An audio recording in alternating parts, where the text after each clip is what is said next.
नमस्कार दोस्तों, रहस्य मुद्रा चैनल में आपका स्वागत है।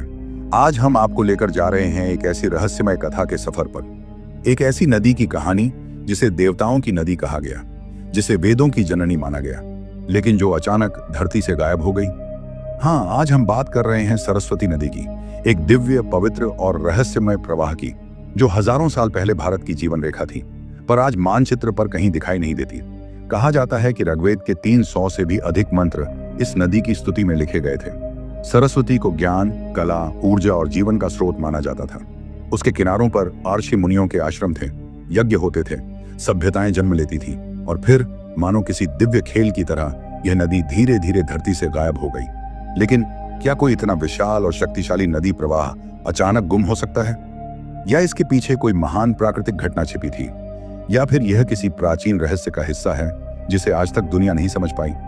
कहानी शुरू होती है लगभग 5000 साल पहले, जब सरस्वती हिमालय के ग्लेशियरों से निकलकर राजस्थान और हरियाणा के विशाल मैदानों को पार करती हुई अरब सागर में मिलती थी। उस समय इस नदी की चौड़ाई कई जगहों पर किलोमीटरों में बताई जाती है। लोग कहते थे कि सरस्वती का जल इतना शांत, इतना पारदर्शी और इतना पवित्र था कि उसमें देवताओं की चमक दिखती थी। इस नदी को कई ऋषियों ने जल की नहीं, प्रकाश की नदी कहा है। लेकिन फिर धीरे धीरे हिमालय में एक बड़ा परिवर्तन हुआ। वैज्ञानिक कहते हैं कि तिब्बत क्षेत्र में पृथ्वी की टेक्टोनिक प्लेट्स हिली, जिससे हिमालय में कई ग्लेशियरों की दिशा बदल गई। जो पानी पहले सरस्वती में आता था, वह धीरे धीरे यमुना और सतलुज की ओर मुड़ने लगा। सरस्वती का स्रोत कम होने लगा, नदी पतली होती गई और फिर राजस्थान के रेगिस्तान के नीचे गायब हो गई। पर यह कहानी इतनी सरल नहीं है। कई खोजों में पाया गया है कि राजस्थान के मरुस्थल के नीचे आज भी एक विशाल पानी का रास्ता दबा हुआ है। ड्रोन इमेजेस, सैटेलाइट तस्वीरें प्राचीन नदियों के रास्ते बताते हैं कि सरस्वती कभी एक महान पर्वत नदी थी। हरियाणा, राजस्थान और गुजरात में मिले प्राचीन सभ्यताओं के अवशेष, मिट्टी के बर्तन, यज्ञ कुंड, मंदिरों के खंडहर, सब ये साबित करते हैं कि इस नदी का अस्तित्व सिर्फ कहानी नहीं, बल्कि एक प्रत्यक्ष वास्तविकता थी। लोगों का कहना है कि सरस्वती कभी पूरी तरह खत्म नहीं हुई, बल्कि धरती के अंदर समा गई, भूमिगत नदी बनकर आज भी बह रही है। कुछ आर्ष ग्रंथों में लिखा है कि सरस्वती का गायब होना कोई प्राकृतिक घटना नहीं थी, बल्कि यह समय का नियम था।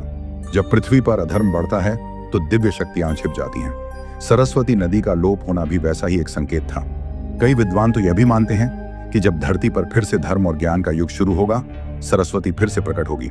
कल्पना कीजिए, एक नदी जो हजारों साल से जमीन के नीचे बह रही है, जिसकी धारा आज भी गूंजती है, जिसका जल शास्त्रों में अमृत समान कहा गया, और जो कभी भारत की संस्कृति की धड़कन थी, अगर वह किसी दिन फिर उभर आए तो कैसा होगा? सरस्वती नदी की यह कहानी सिर्फ एक नदी का इतिहास नहीं, यह हमारे अतीत, हमारे धर्म और हमारी सभ्यता की सबसे गहरी जड़ों का रहस्य है। और शायद यह रहस्य आज भी पूरी तरह उजागर नहीं हुआ है। तो दोस्तों, यह थी सरस्वती नदी के गायब होने की रहस्यमय कहानी। एक ऐसी कथा जिसमें विज्ञान भी है, इतिहास भी है और दिव्यता भी। अगर आपको यह कहानी पसंद आई हो तो इसे लाइक जरूर करें और रहस्य मुद्रा को सब्सक्राइब करें, ताकि आपको हर हफ्ते आने वाली ऐसी ही अनसुनी, रोमांचक और दिव्य कहानियां सबसे पहले मिलें।